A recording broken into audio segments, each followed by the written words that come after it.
What we don't believe, we resist. And what you resist, you don't see the possibilities.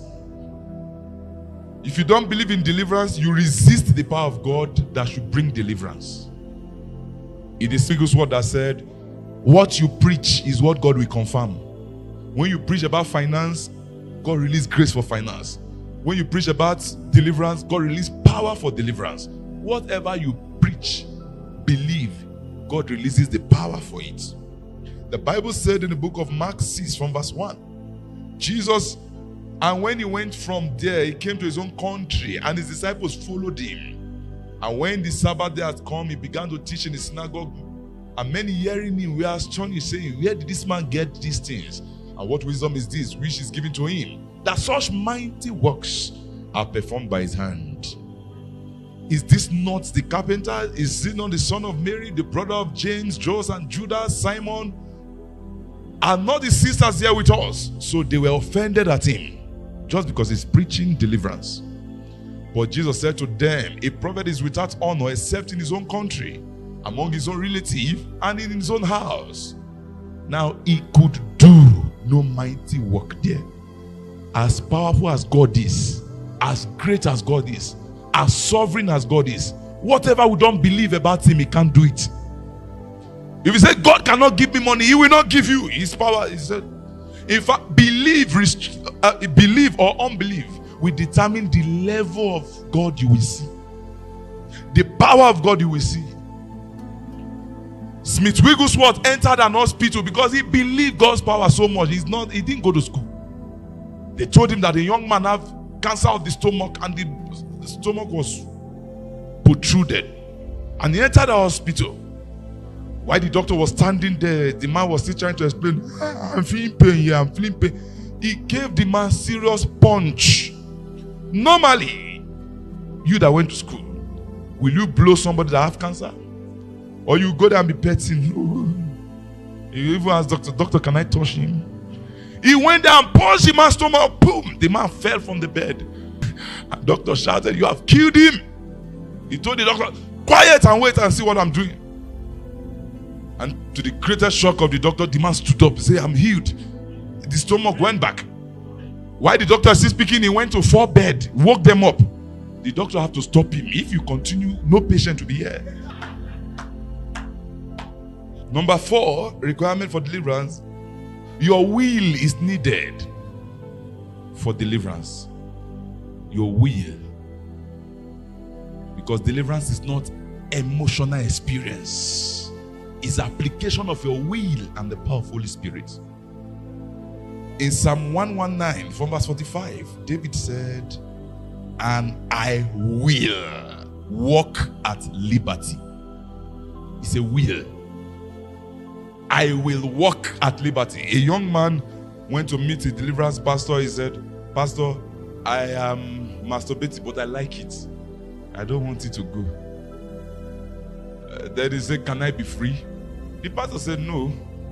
God does not fight your friends. God only fights your enemies. So if you still like it, God will not take it away.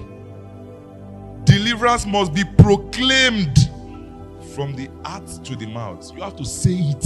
It's not something to be free. You must be talking your freedom. Proclaim your freedom. Isaiah 61 from verse 1.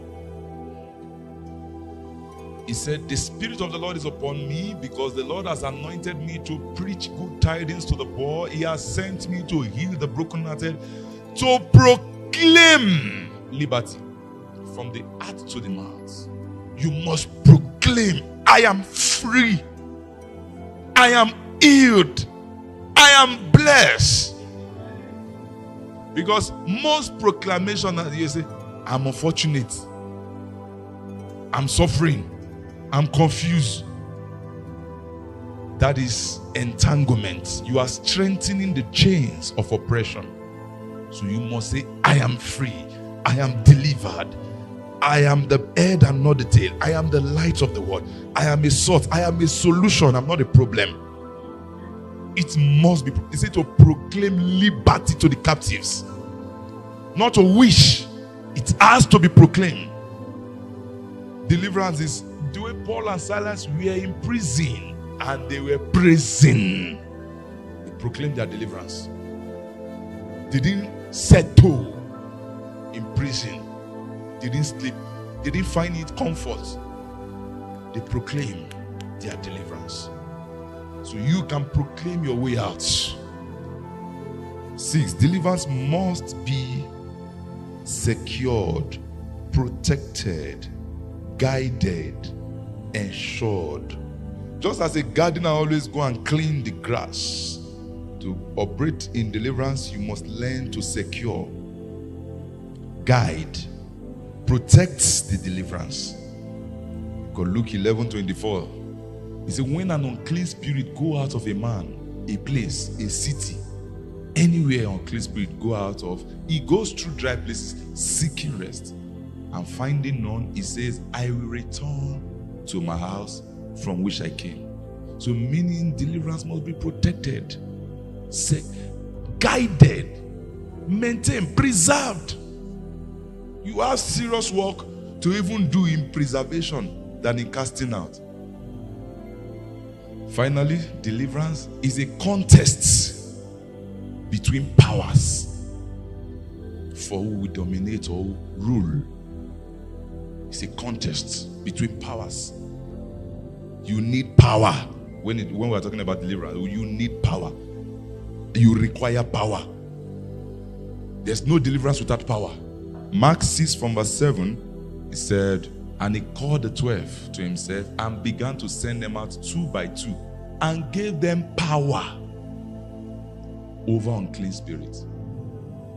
It's not wisdom he gave them. Wisdom cannot stand demons.